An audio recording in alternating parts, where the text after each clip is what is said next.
even from the first one to 1.5 and then the one that will be coming 2, there was plenty of times where I thought I knew what he wanted, and then it was the opposite. And then there was a lot of times where he was telling me no, and I was like, yeah, but you got to go back again. You got to go back again. And like eventually he would do it and be like, man, I'm glad you really told me to, I'm glad you told me to go ahead and do that one. Cause that's, like the money thing, that was a perfect example.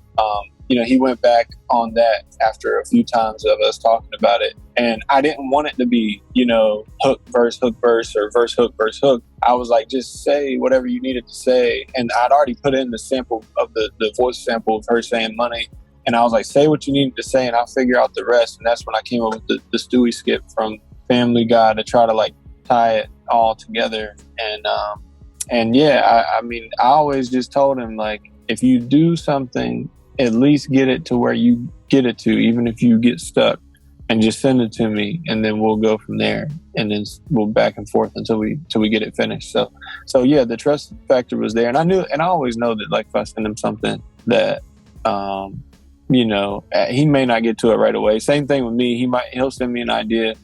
In fact, the single that we'll be putting out soon called Broken Hearted, he sent me that sample idea for probably months. I don't know, 4, 5, 6 months. And then finally he was like, yo, are you gonna do that or not? He's like, because I'll just get somebody else to do it. And I was like, oh yeah, I'll do it. And that's probably like the most worldly radio friendly song on all of our projects put together. So it goes both ways. It's not just me trusting him, it's him trusting me too. So absolutely. I will say one thing. The song Vibes Are Eternal was done like a year or maybe 2 before the actual idea of doing a project called Vibes Are Eternal was done, and that's where we got the name of the project. And then we kind of started building the songs around that song for that first one. Is really how it went. But yeah, that's really the beginning of it. That was the beginning and the end of the idea, because once we put it together, we were like, we got to do this again. So yeah, that's real. On my mind, that shit was fucking amazing. I fucking love, because I love SWV. Anything 90s, I'm with it. You know what I'm saying? So that was the glue. And when he made that beat, I was like, he got it, man. And that was your idea. Just so people know, that was your idea. That was another one just like Broken Heart. You were like, hey man, are you gonna do this? And I finally did it on the plane on the way to Los Angeles. I started making it on the plane. Then when I got to my friend's spot, I just finished it up. And I went to his car and listened to it first before I sent it to Brandon. And I was like, oh yeah, this is something else. And he wrote it like right away. Man, that shit was like so perfect, man. Yeah. And that's really when I knew, I can trust this guy, man. he got the soul, you know what I'm saying? He got it. I mean, him being from North Carolina is part of it, man. You know, North Carolina, we the capital of the barbecues. So you got to have the groove in order to play the music during the barbecue.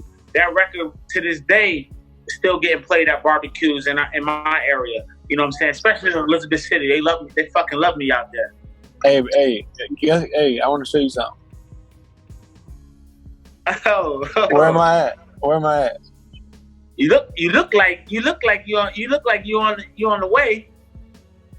Close. Hold on, let me see what that place is. You ain't by Northeastern, are you? Yes, I am. Hey, that's sir. Yes, sir. Northeastern, man, we the illest football team in Northeast North Carolina. Well, I'll let you have that on for now. Oh yeah, we definitely got it. We definitely got it on for now. Bless. So I made that in 2011 for the soundtrack beat battle in Nashville, Tennessee. And then I like tracked it out. I don't even know if I told folks this, but like Busta Rhymes wanted that for the longest time, and then he never did anything. And then I was like timid to send it to Phocuz, because I was like, as soon as I send it to him, I'm gonna get a call like, hey, Busta Rhymes about to come out with the song, and then it didn't happen. Luckily, but I sent it to him and he knocked it out, and then we got the girls to do like a trio of different tones for the hook. Yeah, and it really came out good. And you know the beauty of doing this music like this is like, you know, I'm really into the movement of Griselda. You know, the Griselda movement with Benny the Butcher, West Side Gun, Conway. These guys have been doing music since, 2012. And it's just now in the past 2 years that they're getting the recognition from stuff they did 4-5 years ago. You know what I'm saying? And it's bolstering their new music. So, you know, it's never a thing where it's like, we did this and 10,000 people listened to it. We wish it was 100,000.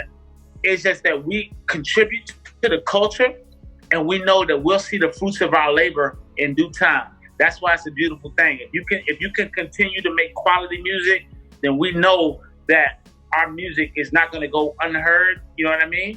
Especially from blog sites like 24/7 Hip Hop, we good, man. We feel like we doing what we supposed to do. We right where we supposed to be.